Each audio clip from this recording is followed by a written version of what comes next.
अस्सलाम वालेकुम। कल हमने वेरिएबल पढ़ा था कि वेरिएबल किसको कहते हैं, क्या होती है। जो नेम मेमोरी लोकेशन होगी, आप उसके अंदर कोई भी ना कोई डिफरेंट वैल्यू स्टोर कर सकते हैं। एक वेरिएबल के अंदर आप एक टाइम पे एक ही वैल्यू सेव कर सकते हैं, लेकिन उसकी वैल्यू जो है वो आप बाद में चेंज कर सकते हैं। ठीक है, तो ये वेरिएबल हो गया।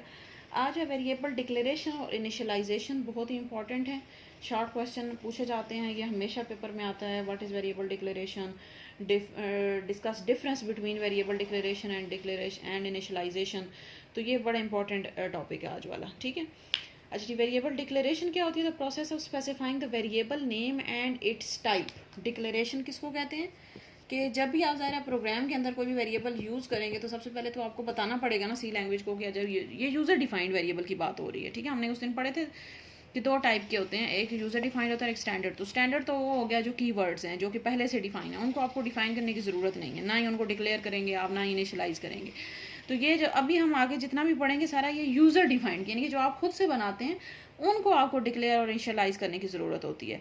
तो डिक्लेरेशन किसको कहते हैं आप?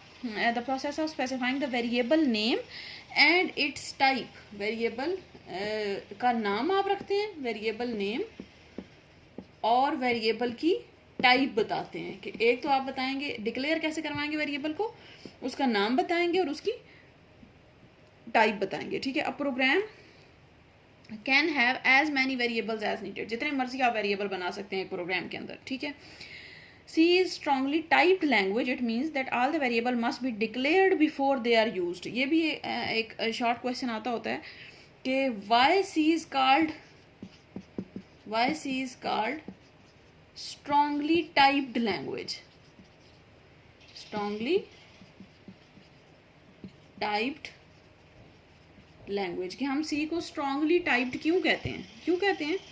It means that all the variables must be declared before they are used in a C program. Strongly typed का मतलब क्या होता है कि variables must be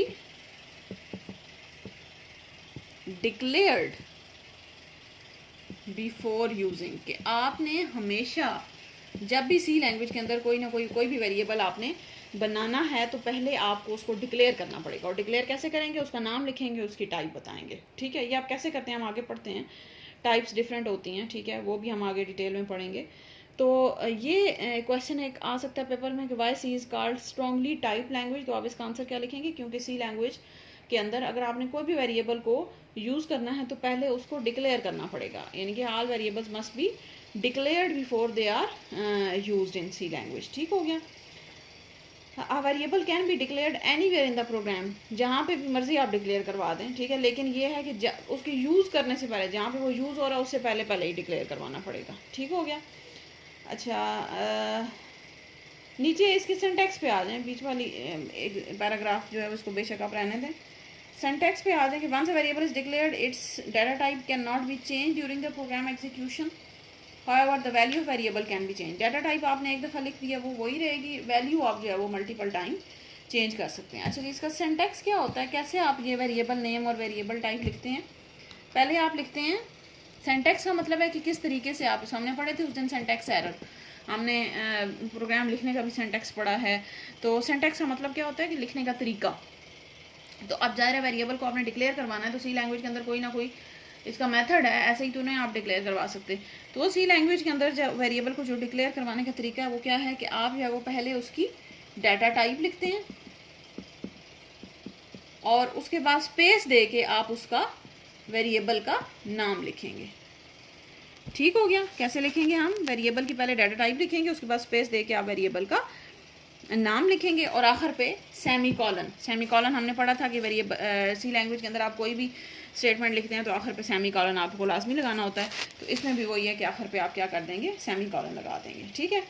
अच्छा, अब ये जो वेरिएबल डाटा टाइप्स हैं, ये वाला टॉपिक हम आगे डिटेल में पढ़ेंगे कि डाटा टाइप्स क्या होती हैं, किस टाइप की होती हैं। लेकिन यहाँ छोटे से इसकी एग्जांपल के लिए हम कर लेते हैं कि एक वेरिएबल टाइप होती है इंटीजर, कि ऐसा वेरिएबल जिसमें कोई पॉइंट वाली वैल्यू नहीं आ रही, आप उसकी टाइप रख देते हैं इंट। एक होती है फ्लोट, कि जिसमें पॉइंट्स वाली वैल्यू आ रही हैं, आप उसकी टाइप रख देंगे फ्लोट। एक होती है कैरेक्टर, CHAR, इसको आप लिखते हैं। ठीक है। ये होती है कि अगर आपने कोई सिंगल कैरेक्टर, सिंगल कोई अल्फ़ाबेट स्टोर करना है तो आप उसकी कैरेक्टर रख देंगे। इसी तरह स्ट्रिंग होती है कि आपने कोई लंबी अल्फ़ाबेट्स स्टोर करने हैं तो आप स्ट्रिंग रख देंगे। अब इंट है, जैसे फॉर एग्जांपल आपके मार्क्स हैं, मार्क्स जो हैं वो आपके पॉइंट के बगैर होते हैं, तो आप इंट उसकी टाइप रख दें। इसी तरह एवरेज अगर आप निकाल रहे हैं अपने मार्क्स की, तो ये हमारे पास पॉइंट में होती है एवरेज हमेशा, क्योंकि वो डिवाइड करके निकालते हैं, तो डिवाइड करके अक्सर वैल्यू पॉइंट्स में ही आती हैं, तो आप उसकी टाइप फ्लोट रख दें। इस तरह कैरेक्टर, जैसे ग्रेड है आपका, ए होगा, बी होगा, सी होगा, तो वो एक कैरेक्टर आ रहा है तो वो इधर आ जाएगा। इसी तरह फॉर एग्जांपल एड्रेस आप लिख रहे हैं अपना, तो वो स्ट्रिंग आ जाएगा, क्योंकि एड्रेस में मल्टीपल अल्फ़ाबेट्स, डिजिट, सारा कुछ आ सकता है, तो उसकी स्ट्रिंग आ जाएगी। तो इनको हम आगे डिटेल में भी पढ़ेंगे, फिलहाल जस्ट इसकी एग्जांपल के लिए, वेरिएबल डिक्लेरेशन की एग्जांपल के लिए आपको बता रही हूँ कि ये इस तरह से आप जो है वो पहले वेरिएबल की हमने टाइप लिखी और आगे उसका नाम, फिर उसकी टाइप, नाम, फिर आगे इस तरह से सेमी कॉलन भी लगाएंगे, ठीक है। तो ये हमारे पास वेरिएबल, अब हमने ये इंट मार्क्स लिखा तो हमारे पास एक वेरिएबल डिक्लेयर हो गया जिसका नाम है मार्क्स। इसी तरह आप फ्लोट एवरेज लिखा तो इसका एक वेरिएबल डिक्लेयर हो गया जिसका नाम है एवरेज। तो ये जो वेरिएबल आप डिक्लेयर करवा रहे हैं, इसका मतलब है कि ये आप आगे कहीं भी आप यूज़ कर सकते हैं। अब बार बार आपको इसको इंट मार्क्स लिखने की जरूरत नहीं, अब आगे कहीं भी आपने यूज़ करना है तो आप जस्ट मार्क्स लिख के इसको यूज़ कर सकते हैं, क्योंकि एक दफ़ा आपने डिक्लेयर करवा दिया है तो अब ये कहीं भी यूज़ हो सकता है, ठीक हो गया। तो ये हमारे पास, इसको हम कहते हैं वेरिएबल डिक्लेरेशन। और ये एक और भी चीज़ होती है कि आप एक ही, अगर फॉर एग्जांपल इंटीजर टाइप के 3-4 वेरिएबल हैं, फॉर एग्जांपल मार्क्स इंग्लिश है, मार्क्स मैथ्स है, इसी तरह यानी कि 3-4 वेरिएबल हैं, तो आप कामा लगा के एक ही लाइन में सबको डिक्लेयर करवा सकते हैं, अलग अलग लिखने की जरूरत नहीं है। यानी कि अगर टाइप एक ही है सबकी, तो आप एक ही लाइन में एक ही दफ़ा इंट लिखें और आगे बीच में कामा लगा के जितने भी वेरिएबल हैं वो डिक्लेयर करवा सकते हैं। ये हम आगे जब प्रोग्राम करेंगे तो आपको खुद ही समझ आ जाएगी, ठीक हो गया। तो ये तो हो गई हमारे पास वेरिएबल डिक्लेरेशन। नेक्स्ट टॉपिक है हमारे पास वेरिएबल इनिशियलाइजेशन। इनिशियलाइजेशन कहते हैं, डिक्लेयर तो हो गया वेरिएबल, पहले हम हमेशा डिक्लेयर करवाते हैं, उसके बाद उसको इनिशियलाइज करवाते हैं। तो इनिशियलाइजेशन होती है assigning a value to a variable. Initialisation किसको कहते हैं? Assigning a value to a variable, किसी वेरिएबल को वैल्यू जो असाइन करते हैं वो इनिशियलाइजेशन होती है, ठीक है। और वैल्यू हम हमेशा इक्वल का साइन लगा के साइन करते हैं। अभी जैसे हमने पीछे की भी थी कल कि मैंने लिखा था मार्क्स इक्वल टू 10, तो वो मैंने मार्क्स को वैल्यू असाइन कर दी 10, तो वो मेरे पास एक तरह की इनिशियलाइजेशन थी, ठीक हो गया। अब जैसे मैंने लिखा फॉर एग्जांपल वेरिएबल एक मैंने डिक्लेयर करवाया इंट मार्क्स, ये मेरे पास होगी डिक्लेरेशन। और जब मैं लिखूंगी मार्क्स के अंदर वैल्यू डालूंगी मार्क्स इज इक्वल टू 100, तो ये मेरे पास हो गई इनिशियलाइजेशन, ठीक हो गया। Variable name is written on left side and the value is written on right side, ठीक हो गया। The compiler automatically allocate the required memory for the variable when it is declared. The memory location may already contain some data that is meaningless for the program. Meaningless यानी कि अगर हो सकता है कि मैं उस मेमोरी के अंदर, जैसे फॉर एग्जांपल जब तक मैंने इसको इनिशियलाइज नहीं करवाया, तो ये जो मार्क्स वाला जो मेमोरी के अंदर जहाँ पे ये सेव था, हो सकता है कोई भी गार्बेज वैल्यू इसके अंदर, गार्बेज का मतलब होता है कि कोई पहले से वैल्यू कोई मौजूद हो इसके अंदर, हो सकता है वो क्लियर ना हुई हो, तो उसको गार्बेज वैल्यू कहते हैं। यानी कि आपने खुद से नहीं डाली, मेमोरी ने कोई ना कोई वैल्यू डाली हुई थी वहाँ पे, तो उसको गार्बेज वैल्यू कहते हैं। तो इस वजह से ये ज़रूरी होता है कि आप इनिशियलाइज अपना लाजमी करवाएं। अगर आपके अंदर, आपके पास मार्क्स की कोई वैल्यू नहीं है तो आप ज़ीरो लिख दें इसके अंदर, ठीक है। तो इससे क्या होगा कि इसके अंदर जो गार्बेज वैल्यू है वो ख़त्म हो जाएगी, ठीक है। ऐसी गार्बेज वैल्यू उसको कहते हैं जो कि आपने नहीं दी, पहले से ही पड़ी हुई थी वहाँ पे, या कंप्यूटर ने गलती से वहाँ पे स्टोर कर दी, किसी भी वजह से हो सकती है, तो उसको गार्बेज वैल्यू कहते हैं। तो ऐसे गार्बेज वैल्यू की वजह से आपके पास प्रॉब्लम्स आ सकते हैं, मसले आ सकते हैं। तो गार्बेज वैल्यू का ख़त्म करने का हल ये है कि आप क्या करें, आप उसके अंदर कोई ना कोई अपनी खुद से वैल्यू लाजमी असाइन करें। जब आप खुद से वैल्यू डालेंगे, इनिशियलाइज करेंगे, तो वहाँ से वो वाली वैल्यू ख़त्म हो जाएगी और आप वाली वैल्यू वहाँ पे आ जाएगी। तो इसको हम कहते हैं इनिशियलाइजेशन, ठीक हो गया। डिक्लेरेशन क्या होती है कि जिसमें आपने सिर्फ वेरिएबल की टाइप बताई और उसका नाम बताया, और जब आप उसको कोई ना कोई वैल्यू देंगे तो हमारे पास इनिशियलाइजेशन। और ये वाला काम आप एक ही लाइन के अंदर भी, डिक्लेरेशन और इनिशियलाइजेशन दोनों काम आप एक लाइन के अंदर भी कर सकते हैं। जैसे इस तरह से भी मैं लिख सकती हूँ int marks is equal to 0, इस तरह से भी मैं लिख सकती हूँ, टाइप लिखी, नाम लिखा और आगे इक्वल लगा के 0 लिख दिया। तो इस तरह से एक लाइन के अंदर भी आप कर सकते हैं, और यानी कि आपकी मर्जी है, ठीक हो गया।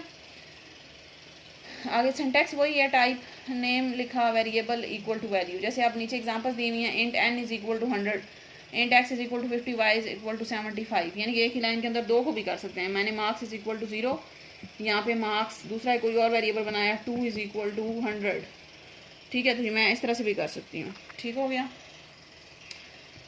अच्छा आगे है हमारे पास, ये तो हो गया कि वेरिएबल डिक्लेरेशन क्या होती है, इनिशियलाइजेशन। आगे मैंने अभी बताया था कि इनके बीच में डिफरेंस भी पूछा जाता है अक्सर। तो डिफरेंस क्या, discuss the difference between declaring and defining a variable. Generally there is a slight difference between declaring and defining a variable. The variable declaration specifies the name and type of variable to the computer, और वही definition ही है, ठीक है। और जो variable initialisation होती है, definition specifies the name type of variable as well as allocate the memory location to store the data in the variable। अच्छा सॉरी, ये हमारे पास डिक्लेरेशन और डिफाइनिंग के बीच में डिफरेंस है, इनिशियलाइजेशन नहीं है।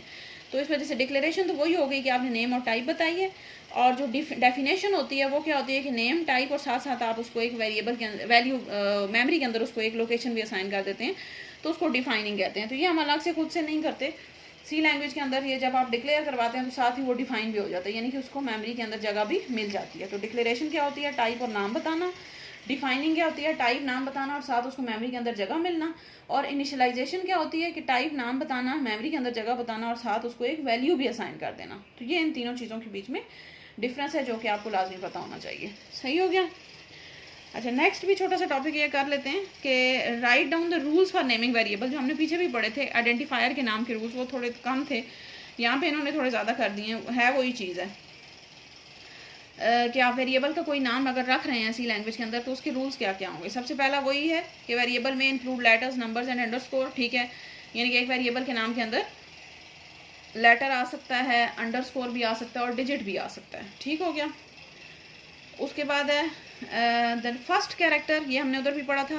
फर्स्ट जो है वो डिजिट नहीं होगा, फर्स्ट या तो लेटर होगा या अंडरस्कोर होगा, ठीक हो गया। यानी कि फॉर एग्जांपल इस तरह से आप नहीं कर सकते, मैंने लिखा है 10 मार्क्स, ये गलत है मेरे पास। हाँ अगर मैं लिखूंगी मार्क्स 10 तो ये ठीक है मेरे पास, सही है। ये सिर्फ नाम रख रहे हैं, 10 कोई वैल्यू नहीं है, ये इसका नाम है वेरिएबल का, ठीक है। वैल्यू हमेशा कब आती है, जब आप इक्वल लिख के 10 लिखूंगी तो ये अब इसका मतलब है कि इसके अंदर वैल्यू चली गई 10, ठीक है। ये बात डिफरेंस याद रखना है, वैल्यू हमेशा इक्वल का साइन लगा के करते हैं आप। नेक्स्ट है blank spaces are not allowed in variable name. यानी कि आप इस तरह से, मैंने अगर मेरे वेरिएबल का नाम मैंने रखना है फर्स्ट नेम, तो मैं उसके नाम में ये इस तरह से नहीं कर सकती फर्स्ट नेम, बीच में मुझे कोई अंडरस्कोर लगा दूंगी या मैं इकट्ठा लिख दूंगी फर्स्ट नेम इस तरह एन कैपिटल का, ताकि डिफरेंस क्लियर हो जाए, ठीक है। तो इस तरह से आप बीच में ब्लैंक स्पेस नहीं दे सकते वेरिएबल के नाम में, ये रूल्स हैं, ठीक है। नेक्स्ट है both upper and lower cases are allowed. जैसे हमने पढ़ा था ना कि कीवर्ड हमेशा लोअर केस ही होते हैं, लेकिन वेरिएबल में अपर लोअर केस, जैसे अभी मैंने यहाँ पे फर्स्ट का एफ कैपिटल कर दिया बाकी स्मॉल है, यहाँ पे एन कैपिटल कर दिया बाकी स्मॉल है, तो ये अलाउ होता है, ठीक है। Special symbols can not B use. Special symbol होते हैं जैसे हैश हो गया या डॉलर का साइन है, @ का साइन है, तो ये आप यूज नहीं कर सकते वेरिएबल के नाम में। सिर्फ कौन सा सिंबल एक होता है अंडरस्कोर, वो आप यूज कर सकते हैं, ठीक हो गया। उसके बाद reserve word can not B use, हम पीछे भी पढ़ चुके हैं, जैसे वाइल, इंट, वॉइड, मेन, ये चीज़ें आप नहीं यूज़ कर सकते। Variable can be up to 31 characters long, ये हम पीछे भी पढ़ चुके हैं। If a variable consist of more than 31 character, only 31 first 31, यानी कि आपने कोई ऐसे वेरिएबल का नाम रखते हैं जो 32 कैरेक्टर्स का है, तो सिर्फ पहले 31 ही यूज़ होंगे, आखिरी वाले आगे आपने जितने लिखे हैं वो खुद ही स्किप हो जाते हैं, ठीक है, इग्नोर हो जाते हैं। Variable can be declared only for one data type, यानी कि एक वेरिएबल की हमेशा एक ही डाटा टाइप होगी। जैसे मार्क्स है तो इसकी एक ही डाटा इंट होगी या फ्लोट होगी या कैरेक्टर होगी जो, ठीक है। ये नहीं है कि एक वेरिएबल के इससे ज़्यादा टाइप्स हों। हाँ लेकिन ये हो सकते हैं एक टाइप के बहुत सारे वेरिएबल हो सकते हैं। जैसे अब इंट टाइप है तो इसके मैं 3-4 वेरिएबल बना सकती हूँ, जैसे हमने कॉमा लगा के आगे बना दिए थे, ठीक हो गया। अब एग्जाम्पल्स इन्होंने दिए हैं, मार्क्स है, sub1 है, underscore test, f underscore name, तो ये सारे करेक्ट हैं, ठीक है। तो ये हमारे पास अक्सर MCQs में होता है कि आपको इस तरह से पूछा गया होगा कि which of the following option variable name is correct, तो ऑप्शन दिए होंगे। जैसे फॉर एग्जांपल ए ऑप्शन है मेरे पास sub1, बी ऑप्शन है मेरे पास अंडरस्कोर मार्क्स, ठीक है, सी ऑप्शन है मेरे पास हैश होम, ठीक है, डी है मेरे पास बोथ ए बी। तो अब देखें ए वाला भी करेक्ट है, स्टार्ट हमारे पास उससे हो रहा है, लेटर से हो रहा है, बीच में डिजिट आ रहा है, कोई मसला नहीं है, ठीक है, ये करेक्ट है। ये वाला भी हमारे पास स्टार्ट अंडरस्कोर से हो रहा है, आगे अल्फ़ाबेट्स आ रहे हैं, करेक्ट है। लेकिन ये गलत है।